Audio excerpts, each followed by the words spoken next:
Very good morning to all my dear students. आज हम लोग BCA फोर्थ सेम की मैथ्स पढ़ेंगे जिसका नाम है मैथमेटिक्स थर्ड, और ये CCS यूनिवर्सिटी से एफिलेटेड है। इसकी हम लोग यूनिट 1 कर रहे थे। यूनिट 1 में हम लोग का कॉम्प्लेक्स नंबर चल रहा था। इसका क्वेश्चन नंबर 8 आज हम लोग करेंगे। तो देखिए क्वेश्चन है हमारा, if Z1, Z2 and Z3 are the vertices of an isosceles triangle right angle at the vertex Z2, prove that Z1 square plus 2Z2 square plus Z3 square is equal to 2Z2 bracket में Z1 plus Z3।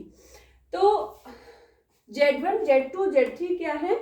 3 vertices हैं। तो हमने क्या किया, एक triangle बना लिया और इसमें बोला गया है कि आइसोसेलेस ट्राइंगल है। तो आइसोसेलेस ट्राइंगल में क्या होता है, 2 साइड्स इक्वल होती हैं। तो हमने 2 साइड्स इक्वल बना ली, AB और BC। ठीक है, अब हमने 3 वर्टिसेस ले ली। पॉइंट A पे Z1, B Z2 और C पे Z3 ले लिया। ठीक है, और पॉइंट B जो है हमारा वो हो गया, हमारा जो Z2 है यहाँ पे हमारा राइट एंगल बन रहा है।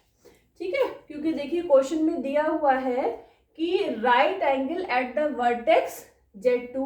तो Z2 वर्टेक्स पे क्या बन रहा है, राइट एंगल। राइट एंगल का मतलब 90 डिग्री। ठीक है, अब देखिए इस क्वेश्चन की शुरुआत हम लोग कैसे करेंगे। सबसे पहले देखिए कि लेंथ हम कैसे निकालते हैं। अगर हमको ये निकालना है BC, तो BC निकालने के लिए हम क्या करेंगे, Z2 माइनस Z3। AB कैसे निकालेंगे, BA या AB जैसे भी निकालना है। तो इसे हम कैसे निकालेंगे, इस लेंथ को Z2 माइनस Z1। तो कॉम्प्लेक्स नंबर में अगर आपका एंगल गिवन होता है, एंगल हमारा कितना गिवन है, 90 डिग्री। तो जो आइसोसेलेस में 2 साइड्स इक्वल होती हैं, AB और BC, ये 2 साइड्स इक्वल हैं और इनके बीच का एंगल क्या बन रहा है, 90 डिग्री का एंगल बन रहा है। और लेंथ BC क्या हो गई हमारी, Z2 माइनस Z3। AB क्या हो गई, Z2 माइनस Z1। तो हम लोगों ने फॉर्मूला पढ़ा था, क्या पढ़ा था formula, argument Z is equal to theta. ये हम लोगों ने फॉर्मूला पढ़ा था। यही फॉर्मूला हम लोगों ने सबसे पहले हम देखिए लिख लिया हमने, given angle ABC is equal to 90 degree, argument Z is equal to theta. Theta हमारा क्या गिवन है, 90 डिग्री। 90 डिग्री को हम और क्या बोल सकते हैं, π/2। पाई की वैल्यू क्या होती है, 180। 180 से 2 को डिवाइड करोगे क्या आएगा, 90। तो 90 डिग्री को हम π/2 भी लिख सकते हैं। और Z की जगह पे क्या लिखेंगे, Z की जगह पे हमने क्या लिखा है, AB अपॉन BC लिखा है। आर्ग्यूमेंट AB अपॉन BC लिखा है। AB और BC की जो लेंथ है उसको हमने यहाँ पे Z की फॉर्म में लिखा है। ठीक है, तो AB हमारा क्या है, Z2 माइनस Z1। BC हमारा क्या है, Z2 माइनस Z3। तो ये क्या है, BC लेंथ हमने कैसे निकाली, Z2 से Z3 माइनस किया। AB लेंथ कैसे निकाली, Z2 से Z1 माइनस करके। तो हमारा कॉम्प्लेक्स नंबर में यही तरीका होता है लिखने का। Argument Z is equal to theta होता है। तो हमने यहाँ पे क्या लिखा, length of AB upon length of BC। ठीक है, इफ Z2 माइनस Z1, देखिए if Z2 minus Z1 upon Z2 minus Z3 is purely imaginary. अगर हमने माना ऐसा कि ये प्योरली इमेजिनरी है, तो इसका मतलब कि इसका जो रियल पार्ट होगा वो 0 होगा। तो रियल पार्ट 0 होगा कैसे, ये हम किस तरीके से देखते हैं। ठीक है, तो एक हमने फॉर्मूला पढ़ा था, बता देते हैं आपको, कहीं पे स्पेस तो है नहीं हमारे पास, चलिए यहीं पे बता देते हैं, इस जगह पे बता देते हैं। एक हम लोगों ने फॉर्मूला पढ़ा था, Z इज इक्वल टू, इसी के लिए हमने पढ़ा था argument Z is equal to theta. जब यूज करना है तो Z इज इक्वल टू होता है R ब्रैकेट में sine theta plus sorry sine theta नहीं होता, कॉस थीटा होता है पहले। तो यहाँ पे हम फिर से लिख देते हैं, क्या होता है, z is equal to r bracket में cos theta plus i sine theta. अब यहाँ पे आप अगर एंगल रखोगे, थीटा इज इक्वल टू 90 रखोगे, तो देखो r cos 90 degree plus i sine 90 degree. अब आपको पता है cos 90 की वैल्यू क्या होती है, 0 होती है, और sin 90 की वैल्यू क्या होती है, 1 होती है। ठीक है, तो r 0 प्लस आई इंटू 1, तो ब्रैकेट में क्या बचा, r ब्रैकेट में बचा केवल i क्या होता है हमारा इमेजिनरी पार्ट।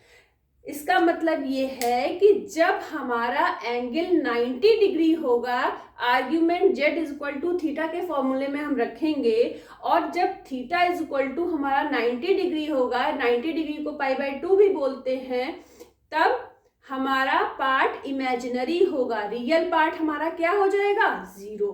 रियल पार्ट 0 क्यों हुआ, क्योंकि r cos theta plus i sine theta में r ब्रैकेट के बाहर और ब्रैकेट के अंदर cos theta plus i sine theta, theta की वैल्यू जब आपने पाई बाय 2 पुट करी तो cos पाई बाय 2 की वैल्यू क्या हो गई, 0, और साइन पाई बाय 2 की वैल्यू होती है 1, तो केवल i बचा और ब्रैकेट के बाहर r बचा।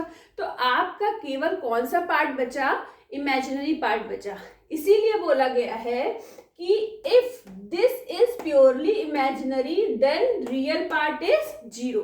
तो एक्चुअली में क्या होगा कि अगर एंगल 90 है तो रियल पार्ट 0 होगा। ये हमने आपको बता दिया है, ये चीज आपको कहीं भी मिलेगी नहीं, ये चीज आपको कहीं भी नहीं मिलेगी, कहीं भी बताया नहीं जाएगा आपको ये बात, ठीक है।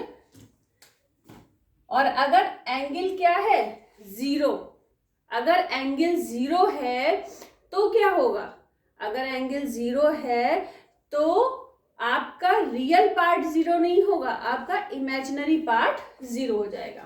तो अब देखिए हमने यहाँ पे क्या लिखा, real, then real, R E का मतलब real, z2 minus z1 upon z2 minus z3 is equal to 0। Real part क्या है, 0 है।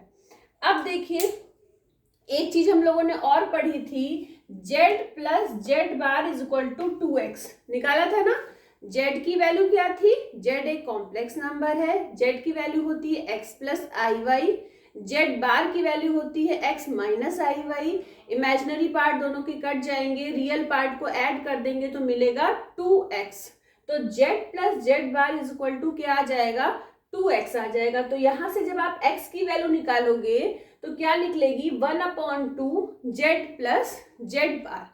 तो हमें इसी फॉर्म में इसको लिखना है। रियल पार्ट का मतलब क्या है, x, इमेजिनरी पार्ट का मतलब है y, जो i के साथ मल्टीप्लिकेशन में होता है।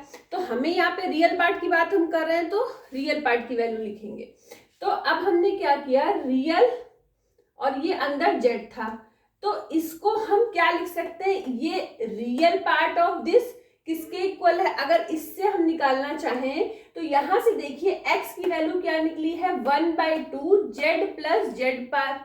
अब z की जगह ये पूरा आपका z है, ये क्या है, पूरा आपका z है, तो हमने क्या लिखा, 1/2 लिख दिया, फिर z लिखा प्लस जेड बार लिखा। z हमारा क्या था, z2 minus z1 upon z2 minus z3 plus Z bar की जगह पे इन सबके ऊपर हमने बार लगा दिया, इक्वल टू 0 लिख दिया। इस वाले ऊपर वाले फॉर्मूले पे ही हमने वैल्यू पुट कर दी। जब भी रियल जेड की बात की जाए इसका मतलब क्या रखना है, 1/2 z plus Z bar is equal to 0। ठीक है, अब देखिए हमने क्या किया, 1/2 इक्वल टू किस तरफ जाएगा तो 0 हो जाएगा, ये 2 इधर जाएगा, 0 हो जाएगा, तो बचेगा केवल ब्रैकेट के अंदर वाला पोर्शन। अब हमने क्या किया, इस वाले प्लस वाले पार्ट को इक्वल टू के जब इधर ले गए तो ये किस में आ गया, माइनस में आ गया, और इसको हमने लिख दिया इक्वेशन 1। क्या लिख दिया, इक्वेशन 1। अब triangle ABC is isosceles. Triangle ABC isosceles है, इसका मतलब उसकी कोई दो साइड्स इक्वल है, और हमको ये पता है उसकी कौन सी दो साइड्स इक्वल है, A B is equal to B C. और ए बी की क्या वैल्यू है, Z2 minus Z1, B C की वैल्यू क्या है, Z2 माइनस Z3। वही हमने यहाँ पे लिखी है। और किसके अंदर लिखी है, मॉड के अंदर लिखी है, क्योंकि आपको पता है कि लेंथ कभी माइनस में नहीं होती। ए बी और बी सी की जो हमने लेंथ लिखी है, ए बी की लेंथ क्या है, Z2 minus Z1, B C की लेंथ क्या है, Z2 माइनस Z3। लेंथ कभी माइनस में नहीं होती, इसलिए हमने दोनों में मॉड लगा दिया है। इसके बाद नेक्स्ट स्टेप में क्या किया है, स्क्वायरिंग बोथ साइड, मॉड के ऊपर स्क्वायर लगा दिया है। अब आपने एक फॉर्मूला पढ़ा था, क्या पढ़ा था, मॉड जेड का स्क्वायर इज इक्वल टू क्या होता है, जेड बार। क्या होता है, जेड बार। अब यहाँ पे दोनों तरफ क्या है, मॉड जेड का स्क्वायर है, तो एक बार तो जेड की जगह पे ये लिख देंगे और एक बार लगा देंगे। तो एक बार हमने लिखा Z2 माइनस Z1 और जेड बार की जगह पे Z2 बार माइनस Z1 बार। फिर यहाँ पे भी हमने सेम यही चीज करी, Z2 माइनस Z3 और Z2 बार माइनस Z3 बार, दोनों का मल्टीप्लिकेशन में लिखा, इसको इक्वेशन 2 डाल दिया। अब हमने यहाँ लिखा multiplying equation 1 and equation 2 we get. अब हम क्या करेंगे, दोनों इक्वेशन के लेफ्ट हैंड साइड को मल्टीप्लाई कर देंगे, लेफ्ट हैंड साइड के साथ मल्टीप्लाई कर देंगे, और राइट हैंड साइड के साथ मल्टीप्लाई कर देंगे। तो देखिए क्या किया हमने, ये थी आपकी इक्वेशन 1 का लेफ्ट हैंड साइड, ये वाला इक्वेशन 2 के लेफ्ट हैंड साइड के साथ जब मल्टीप्लाई करोगे तो क्या होगा, ये आ जाएगा Z2 माइनस Z1 का होल स्क्वायर, फिर अपॉन में Z2 माइनस Z3, और यहाँ पे इनटू में आ जाएगा Z2 बार माइनस Z1 बार। इसी तरीके से राइट हैंड साइड का मल्टीप्लाई राइट हैंड साइड के साथ करोगे इक्वेशन 1 और 2 का, तो आप ध्यान से देखो Z2 बार माइनस Z3 बार आपस में कट जाएंगे, ठीक है। तो बचेगा क्या, माइनस Z2 बार माइनस Z1 बार और Z2 माइनस Z3, ठीक है। इसके बाद अब हमें क्या करना है, इस Z2 माइनस Z3 को इक्वल टू के इस तरफ ले गए, तो यहाँ पे बन गया Z2 माइनस Z3 का होल स्क्वायर, और ये Z2 बार माइनस Z1 और ये Z2 बार माइनस Z1 बार ये आपस में कट जाएंगे। कटने के बाद बचेगा क्या, Z2 माइनस Z1 का whole square equal to minus का साइन Z2 माइनस Z3 का होल स्क्वायर। अब दोनों साइड हमने स्क्वायर वाला फॉर्मूला खोल दिया। कौन से स्क्वायर का, a माइनस बी का होल स्क्वायर का फॉर्मूला क्या होता है, a square plus B square minus 2ab।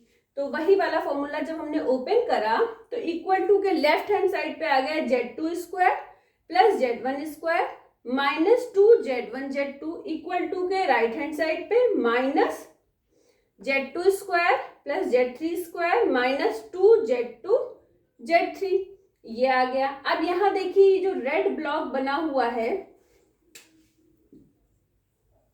अब ये जो रेड ब्लॉक बना हुआ है इसमें देखिए लेफ्ट हैंड साइड वाला पोर्शन, अब हमने क्या किया कि राइट हैंड से ये माइनस Z2 का स्क्वायर हम ले गए लेफ्ट हैंड साइड पे, तो Z1 square plus 2Z2 square, क्योंकि एक Z2 तो पहले से था और ये वाला Z2 भी लेफ्ट हैंड साइड पे आ गया तो प्लस का बन गया, तो 2Z2 square plus Z3 square is equal to, फिर हमने ये वाला जो minus 2Z1 Z2 left hand side पे लिखा था इसको हम राइट हैंड साइड पे ले आए और 2Z1 कॉमन ले लिया, तो ब्रैकेट में आपका आ जाएगा, या पहले हाँ 2Z1 इसमें Z2 कॉमन है, ठीक है, तो 2Z2 कॉमन ले लिया तो ब्रैकेट में बचा Z1 प्लस Z3।